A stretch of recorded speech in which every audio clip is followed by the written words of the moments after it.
So after living in the US for several years, this gentleman here decided to come back to Kenya and do some amazing work. Hi everyone, I'm the African Tigress, and in today's episode of The Returnees, I meet a gentleman who has finally relocated to Kenya and is going to share his story with us. So come with me. How do you do it? I thought it's greeting. You do this? Greetings. How are you? My sister. How are you doing? I am so very happy to be here today and to be in your presence, especially surrounded by such beautiful nature. I know. And so thank you for hosting me on your show here today. You're welcome, you're welcome. You can start by introducing yourself to Fantastic. Viewers. I was waiting for you. You want to have a seat or you prefer here standing? No, you can sit. Excellent, excellent, excellent.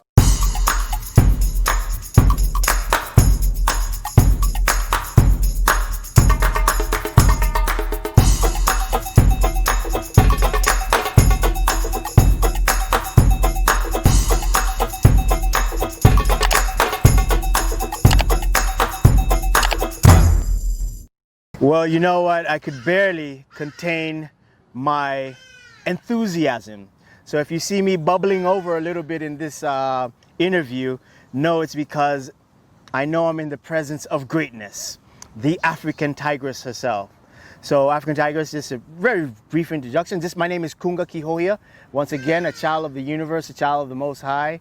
And here on the African continent in Kenya, right here, by the way, in the middle of Nairobi itself. No one would know that it's such beautiful nature right in the middle of this very busy, bustling city. But nonetheless, I've had a chance to come and relocate back home. I've been back home for about 5 years so far. And I think I'll be sharing a little bit of that story here today. Awesome, awesome. I know I met you some time back and we didn't have, like, our schedules have been just, when I'm on this side, you're on the other side. So I'm finally glad to meet Kunga. And you said you're born in the US, right? Yes. So how did you get your way to Kenya? Fantastic. Well, let's say it wasn't something that just came about overnight. It was a progressive series of progressions that happened that after being in corporate America, by the way, I just want to say, first time I came back home was between the ages of 10 and 15 years old. I actually went to school not far from here called Milimani. High school, right around from Kilimani, if you may know what the school is. Yeah. It was when the school first opened. I remember our beautiful brown uniforms. It was a very interesting, but nonetheless, between the ages of 10 and 15, I went back to high school in America, university there. I was in business school there. But eventually when I left business school, I ended up climbing the corporate ladder in Wells Fargo, one of the large banks in America in banking. But then after being there for a while and I was pretty successful there, I realized that I'm psychologically unemployable. Me and jobs, we don't mix like oil and water. So in that, I found a way to get fired. I didn't have the guts to quit. So I started showing up late 2 hours and taking 3-hour lunch. They said, Kunga, you've got to go. Now, can you imagine this? At age 29, going on 30 years old, after having gone to university, and I was student government president at my university, the largest university in Miami called FIU, Florida International University. After working corporate America, making, at the time, was some of the best money that a person can make coming out of, school, climbing that corporate ladder. But after all this, having gone to university, I ended up, once fired, with no job coming in, no money coming in from a job, no business succeeding, I ended up homeless, sleeping in a car in Miami, 183rd Street and 441. Wait, that's something. So the money that you are getting in corporate America, you didn't invest? Let's say, or buy a house? Let's say I had made some bad investments, right? So it's always good to be money-wise, investment-wise, and take care, especially when you have great money coming in. But certain situations led me where I ended up sleeping in a car. Now, this is very important that I share with everyone. I ended up broke, but not necessarily poor. You see, broke is a temporary condition. Being poor is a mindset. Yeah. It's a consciousness. And so, yes, I did not have money, but I had a wealthy consciousness and a wealthy mindset.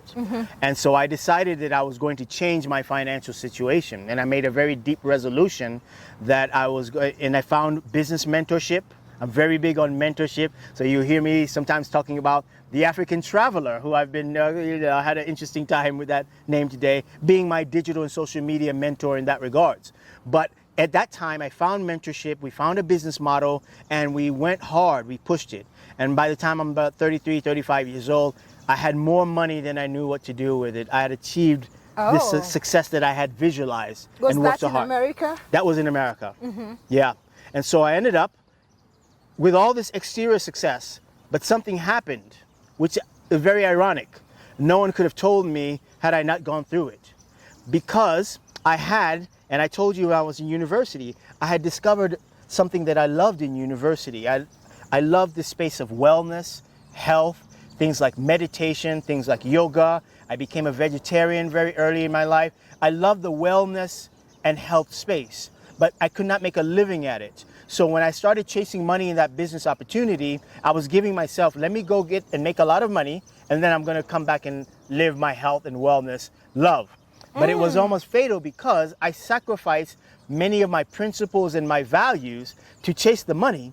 And I ended up with all this money, external success, but I was about 350 pounds. That's almost about 160, 170 kilos, okay? Were you vegetarian at that point? Now, imagine this, and that's some of the interesting part of the story. So imagine from being a vegetarian, I was a certified yoga instructor. I was teaching yoga and meditation, breathing exercises at Miami-Dade Community College. I was an adjunct professor there.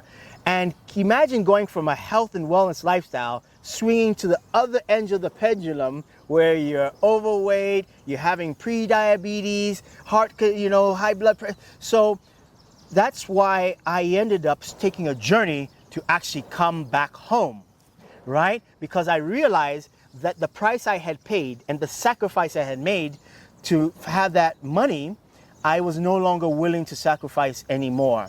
And so I decided, after there was a wake-up call, a couple of my business partners who we were both working kind of a similar type of journey, and they ended up succumbing early to life to these lifestyle diseases. And I said to myself that if things didn't change, if there wasn't a paradigm shift in my life, their fate might end up being my fate. And I didn't want that to happen. And that was the genesis, that was the seed for this Back to Nature initiative and coming back home. Yes. So now you've mentioned Back to Nature. So tell me, what's Back to Nature?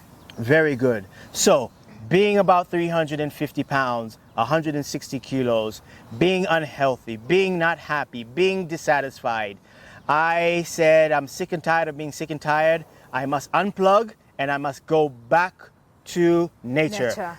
Because you see, our natural state as human beings, your natural state, my natural state, the cameraman's natural state is not to be sick. No human being is born to be sick. Our natural disposition is wellness. That's how our heart, our kidneys, our lungs were all built to be well. And so when we find ourselves unwell, we're in an unnatural state.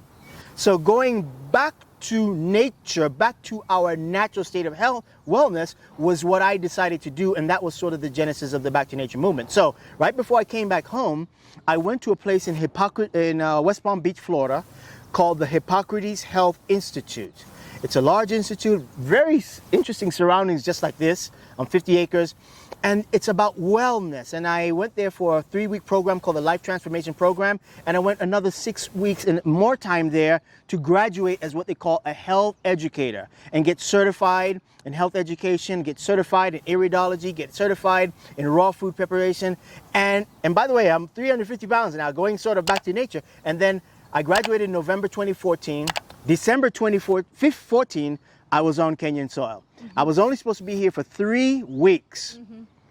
But do you know, African Tigress? You've never gone back. It has been 5 years. About 90% of my time, 80-90% of my time here, and the other percent of my time over there. Because once I got home, I felt a certain sense of peace, a certain sense of contentment, a certain sense of being at home. But even though you got to deal with the matatus and the bodas and the people pushing cocotenis in the streets and all of that, right? But nonetheless, I felt a sense of serenity, a sense of being at home. And I said, in the process of me saving my life, because that was part of my journey of saving my life, because I mentioned a couple of my business partners ended up succumbing and dying early to these lifestyle diseases, and I was in that same path. that I was going to save my life. But when I got here, I realized Kenya is a fast-growing economy. You have a growing middle class. There's more disposable income. They're adopting more modern Western lifestyles of what you're seeing on the Netflix, etc. And that's driving the lifestyle diseases, the diabetes, the cancer, the high blood pressure is going through the roof. So I said, in the process of me saving my own life, if I could help motivate others, and that's where I started to connect with other like minds, people who thought similarly, vibrating on same frequencies, same energies, and we locked arms and said, let's launch this movement called the Back to Nature movement. And that was sort of the and it has a very simple philosophy and ideology and mission statement. The philosophy and ideology is that the closer we are to nature, the more whole, happy, and at peace we are. The further we get away from nature, we get into a state of dis-ease, right? And versus being at ease when we're close to nature. And our mission statement is, we seek to inspire, motivate, and encourage Kenyans, East Africans, and Africans, and this is including of the diaspora, through a movement to adopt a more natural, holistic lifestyle approach towards maintaining or regaining our health and wellness. And so that's a little bit about what the Back to Nature initiative is. Okay. So earlier on when you farmed today. Yes. So maybe you can tell us a little bit about your farm. Fantastic. Well, after spending a couple of years developing this particular movement, raising consciousness, sensitizing more people towards natural, holistic lifestyle solutions, not just a fat diet or just doing a quick detox here and things along those lines, but how to shift a paradigm shift of the mind, how to modify behavior in that particular sense. We realized that part of the food system was compromised. Part of the food system was contaminated. So we found that people are growing food next to, sewers. People spraying a lot of chemicals and a lot of poisons on the food, right? And so we said, if we're going to have a really holistic sort of health approach, we must be able to deal with the farm to the fork. And that was when we decided that we are going to now take the idea and the concept of what we're doing from the movement and incorporate an organic farm. And that's the birth of the Back to Nature Organic Farms, where we were today.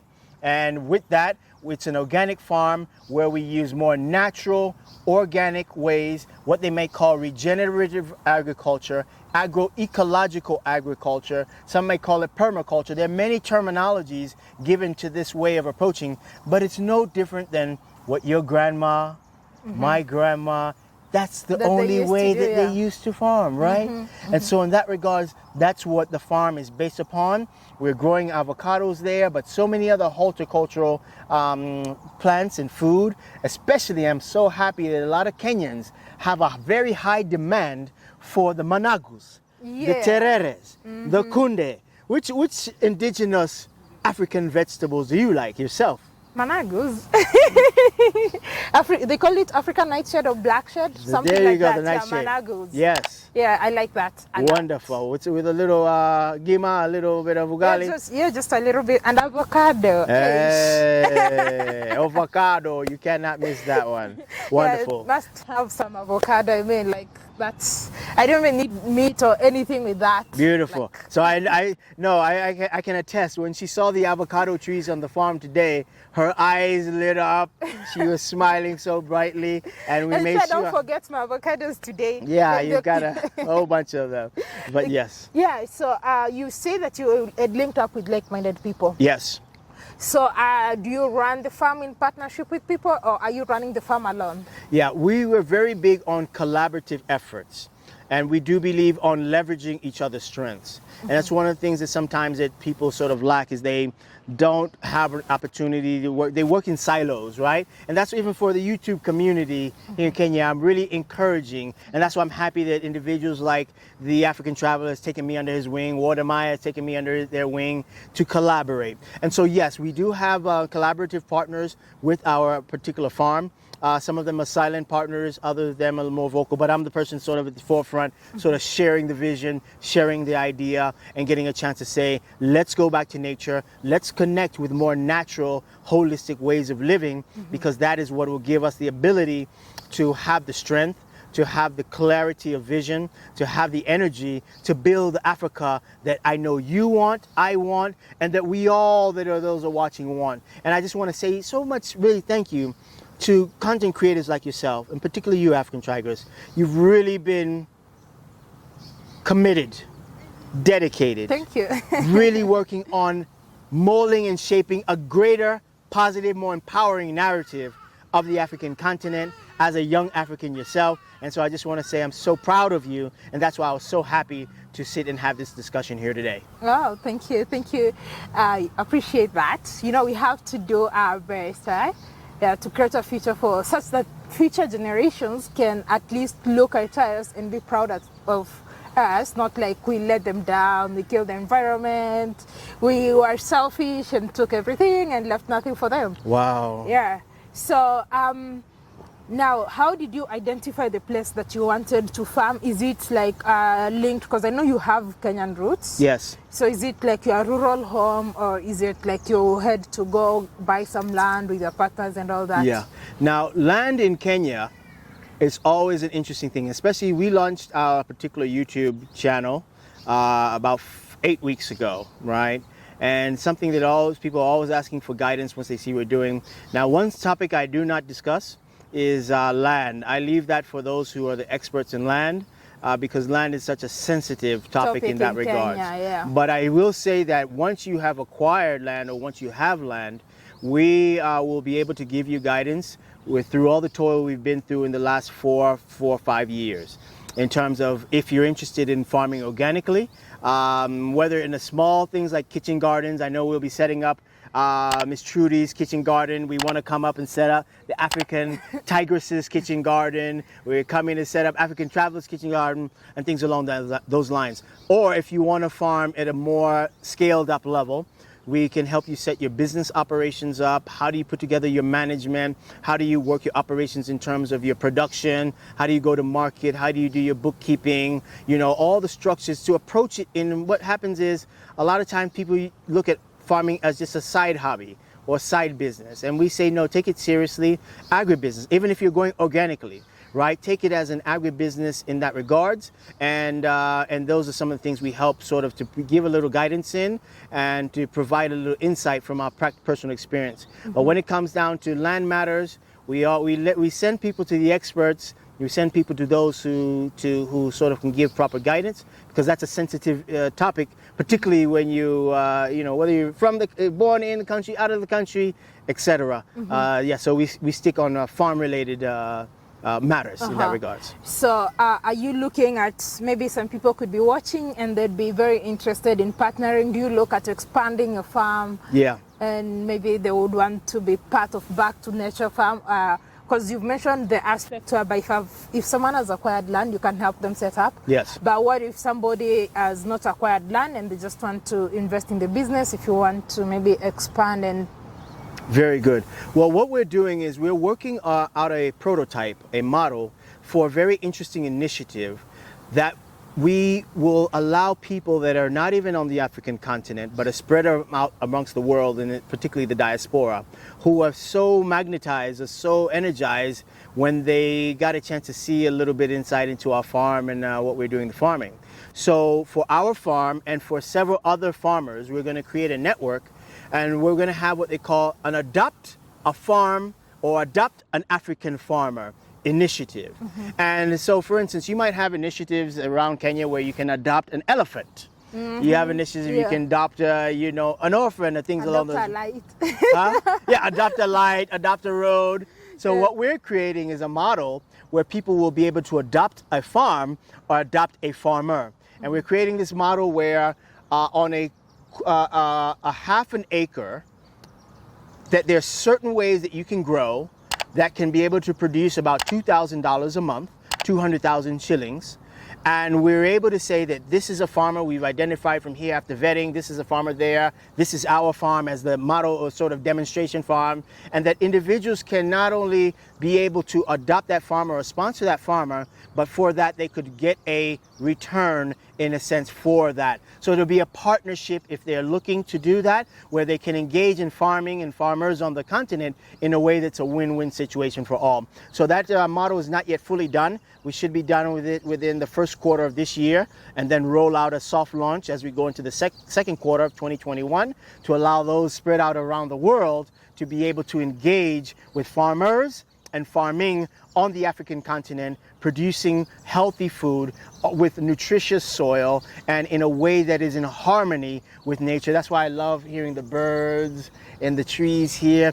That's why I was so happy. I said we have to come and do the interview in this section because it's in really a natural, beautiful, yes. beautiful place. So Yeah. yes, that's one of the things we do. But no, if you have a farm already, we'll have a program where people can send their farm managers or their staff over to our farm, see what we're train them. doing. We can be able to help guide them in terms of setting up We've got, so for instance, some of the videos we've done of our farm, so many questions have come into, well, how is it that you do the water system? How is it that we build an irrigation system? How is it that you're able to do this? How, if you want to do avocado orchard, how do you do? And so we'll be providing some of those consultation services to individuals, and they will be able to reach out. I give them my contact information, you know, as we end this particular call, they can be able to follow up in that regards. But agriculture and agribusiness is the backbone of an individual, of a family, a community, a country, a nation, a continent, and the world. Yeah. So, have you experienced any major challenges since you came back that made you feel like, oh, maybe I should go back to the US? Okay, very good.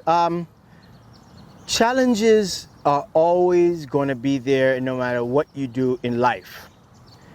To prove that, I think 2020 was a year that people that look like you and I in America were faced with challenges that many thought were long gone 10, 20 years ago. Discrimination, oppression, the neglect, the abuse, etc. So whether I'm in Africa, whether I'm in America, no matter where you are in stuff, there's going to be challenges. But yes, there are certain unique challenges that present themselves to this part of the world, because this part of the world has sort of been underdeveloped in a sense where it was purposely sort of stifled from realizing its fullest potential. It's just now beginning to bubble. So I would say that the only regrets probably, or the things if I had to change to do differently, I probably would have started engaging the continent earlier. I would have bought some Safaricom stock when Safaricom was just getting started. No, but I would have liked to get, because what we were reading in America was this whole narrative in magazines like The Economist, magazines like the Financial Times. We were watching CNBC and all these Bloomberg, and we were hearing about the Africa Rising narrative. And several of us, we wish we took advantage a little bit earlier. But now once you get on the ground, you're dealing with, like I mentioned, infrastructure issues, logistic issues. I think even today, we had a challenge with getting, camera equipment and things along those lines. Yeah. So yes, there are those challenges, my sister, but when you are engaged in a labor of love, and when you can have compassion to understand that this is not perfect per se, but it's moving towards a greater perfection. That it may not be fully developed, but if you and I don't develop it, who are we waiting Nobody's to gonna develop do it? Yeah. So in a sense, when you're engaged in a purpose-driven work or initiative, then you're able to deal with the challenges with much more grace, with much more fortitude, with much more dedication and commitment. And therefore you can sort of shake those challenges off your shoulders. Kidogo, twende kazi. Okay. And do you miss anything about the US? No, I will not say there's. I'm a kind of person that my 6 inches between the two ears, I guard what I think about, and where I lay my head is where I make heaven. If I fly to America tomorrow, America becomes my heaven. If I fly to Uganda tomorrow Uganda becomes my heaven. Wherever I am, I make it heaven, right? Because no one else is going to do that for me. So I try not to contemplate or give any time. I just say that this is my current situation. How do I make it heaven? When I'm in America, I'll do the same thing. So there's not that much that I miss. And because I realize this life, we're only here for a limited time. When we're born, we sign a contract that says no one exits this life alive. Alive. Right? And so every single day you cherish it. And I am here. I'm cherishing this moment we're sitting right here. I take it not for granted. You could interview 1,000 people, and I'm sure you get thousands of emails. They all want to come and talk to the African traveler, talk with the African tigress, sit with the African tigress. But you took this opportunity to sit here and talk with me, so I feel grateful. And I want to say that we will not easily forget this. Thank you very, very much. You are very welcome. And another question, how was when you decided to finally settle back in Kenya, how was the reception maybe from friends, family and all that? Were they supportive, or were they thinking like, are you okay? Well, human beings are going to be human beings, no matter where you find them on the earth. Family, friends, etc. Whenever you step outside the box, they always have questions. But most people who've always known me in my life knows Kunga has not only lived outside the box per se, but he realizes there is no box. And so this is the guy who was doing yoga and vegetarian and all this even in his early 20s. And in a Kenyan family, we used to love meat. Nyama choma, so for me to even, so coming back home, and what I went through, I think I was so focused in what I'm about, who I am, what I'm doing, where I want to go, that I didn't give too much thought, and I still don't give too much thought about others' opinions. And this is not so anyone to take this personally, but opinions are like a-holes. Everybody has one. So if you subject yourself to people's opinions, you're going to live a very frustrated and sad life. So what I do is I set the agenda, my philosophy, who I am, what I'm about, and I let the world adjust around that. But with compassion, with love, with understanding, but standing very firm on who I am, what I'm about, where I'm going, and let the chips fall where they may. All right. Thank you so much. It's really a pleasure hosting you. I can listen and listen and listen and listen again. So do you have any advice for until specifically, if you have advice, two types of advice. First, to the youth on the continent who think that the West is a paradise, and you talked about making a lot of money and all that. So what advice do you have to those youth? And then second, what advice do you have to sisters and brothers in the diaspora who are looking back at coming home? Okay. Well, I want to say that we're living in very unique times. We're living in a time where our probably grandparents and the rest could only dream and imagine about. We're living in a time where things are changing in the world. I think most people can see that. Some of the political developments that have been happening in America is something that has been something eye-raising. So I'll say to the youth, particularly to the young African youth, there's nothing wrong with going and seeking so-called greener pastures or exploring the world. Everyone loves to travel at some point, and by what they show you on Netflix and the movies, I'm sure you have an image of what America is and the UK and stuff along those lines. But if you go there, you're going to very quickly realize that immigrants, those countries are not built for immigrants. Those countries are built for their own citizens who are struggling themselves, who are having trouble themselves. So an immigrant coming into that situation, not saying that you won't succeed, but just saying that the cards are stacked, the odds are stacked against you. So maybe 3 to 5% of immigrants aren't going to have any real success. Most immigrants are going to go and do the kind of work that the citizens of that country don't want to do. So it's going to be a challenging life for you there. That's why so many end up coming back home, and there's no better time now. This is now speaking to Africans that are in the diaspora, and these are Africans that are immigrants.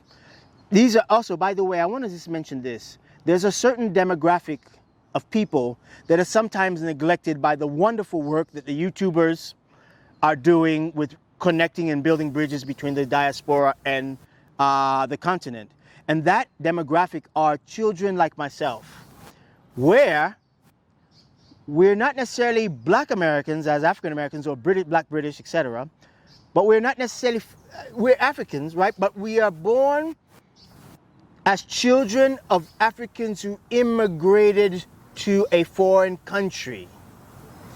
And a lot of times we do get the story of maybe Africans who immigrated, Africans returning, or Black Americans or Black British people, right? But rarely do we get the story of the children of the immigrants. And those children go through very unique circumstances because they're forced to choose. Am I an African?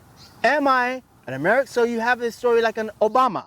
Yes, and Obama, the decision he made was, no, I'm an American, this and this and yes, I have, and not really maybe engaging the African. Well, there are other stories of children of African immigrants who say, yes, I realize I was born in London. Yes, I realize I was born in Canada. Yes, I realize I was born in America, but my roots are in Africa, in Kenya, Uganda, etc. And I want to come, and that's sort of the model that I've chosen to take. And I want to be able to raise those voices up. And I want to, for the YouTubers and content creators to find voices of children of African immigrants who are born and primarily raised most of their lives in the foreign countries, but who have a soft spot in their heart for their particular homeland. But to all the African immigrants and all the diaspora Africans, people of African ancestry, by the way, do you know this? Many people do not know that Brazil alone, one country in South America, is only second in terms of population of people that look like you and me, only second to Nigeria. Wow. As a country. So Brazil has more Black people, or people of African ancestry, than all African countries except Nigeria. So much of South America, people that look like you and I, the Caribbean, we're littered in a sense around the world. And so we're saying that a time has come that we're seeing value in our motherland and homeland. And so many others have seen value. And your ancestors, our ancestors sacrificed, spilt blood, gave their lives and laid their lives down so that we can inherit this place we call Africa today. And if we're not careful, those on the continent and those in the diaspora, others are eyeing our inheritance. So the Chinese are here, not to pick on the Chinese, I respect some of the work that they're doing here, but they're human just like anyone else, and the humans would take opportunities where they find them, yes? But all the others coming from whether the Middle East or coming from, other countries in Asia, etc., are here. And we're saying that it's high time that people of African ancestry take a very, very serious look at the African continent. It's not just something we're doing here for YouTube. It's not just something for social media. It's not just something for entertainment. It is something for our children's children's children. You mentioned that we are here. People sacrifice for us to be here. Yeah. Don't you think that we should sacrifice for also the next generation yes. in that regards? Yeah, and so that is a sort of a message out of love and out of compassion to those in the diaspora, because we know that sometimes life circumstances put you in a position where you need to seek for greener pastures or opportunities, other places, and that's okay. But we're saying that what soon as options open and there's an avenue to reconnect to your motherland, do like all other people do. The Chinese that are right there in America and all the Chinatowns, those who've spent any time in America, you know there are Chinatowns in America. You know there are little Havanas in Cuba. They know every community that has come from outside. They have their small community and they find ways to make the American experience work for them and invest back in their homelands. We're saying we want to be able to do the same thing for Africa and for Africans, whether you are recent Africans as immigrants or through slavery, through much of the colonials, all of that ended up in these foreign lands in that regard. So I hope that made some sense, African Sure it does. Tigress. It does. It does. Fantastic. All right, thank you so much. It's been a pleasure hosting you. Yes. All right. So the pleasure is mine. I just want to say one last word for her. Continue your journey. I know you're about to embark on an amazing trip. 21 countries in 2021. And 22 in 2022. That's how we're going to do. Wow. Until we're done. What ambition as a young woman to have that fearlessness, to be brave, to be audacious. So I want to ask that the Creator, the Almighty, gives you strength, energy, protection, guidance, to be able to make a way for you to go into all these lands. You mentioned if you're going, I think your third country is going to be DRC. Yes, I can't Congo. wait. And I've said I haven't seen anyone creating some real content coming out of the DRC. And we want to see the Congo, our brothers and sisters there. And the way you bring this wonderful content, I just want to say I'm looking forward to that. So God bless you. Thank you for sharing this time and sharing me with your audience. And I just would like to say that if anyone is interested in finding out more about our Back to Nature initiative, please don't hesitate. If that's okay, I can share with them? Yes, yes. Okay. If the message has resonated with anyone and they'd like to find out more about what we're about at Back to Nature, who we are, what we're doing, follow a little bit about the experiences on the farm, you can come to our YouTube channel, which is about 8 weeks old. And I want to say it's we've been having a little success, about 2,500 subscribers. So all subscribers who's come over, I just want to say thank you. And it's Back to Nature, one word, BACKTONATURE, nature, Back to Nature, space, Africa. Back to Nature Space Africa. And also we have a WhatsApp number. They can reach us out. A lot of people have been sending us messages that we've been using, and you can reach us at +254 77 324 3546. If you're in Kenya, that's 077 324 3546. Just send us a message. If you want to come do a farm visit, if you're interested in more information about organic farming, organic lifestyles, our baskets that we will have available soon, setting up a kitchen garden, we'll be happy to do that. And look out for the kitchen garden for the African tigress coming soon. I can't wait to have one. Fantastic. So thank you so much for watching that episode. I really hope you enjoyed it. Don't forget to check out his YouTube channel, as he said. And I hope you're enjoying this episode. If you have any questions, drop them in the comment section. I know he's gonna answer them. He does videos too, he's gonna answer them. So yeah, let's see where Back to Nature goes to. Is he going to expand to other countries and all that? That's up to you to follow on his channel. So until next time, how do you say it? Kwaheri. Yeah. So until next time, kwaheri. God bless. I love you all. Bye-bye. Peace.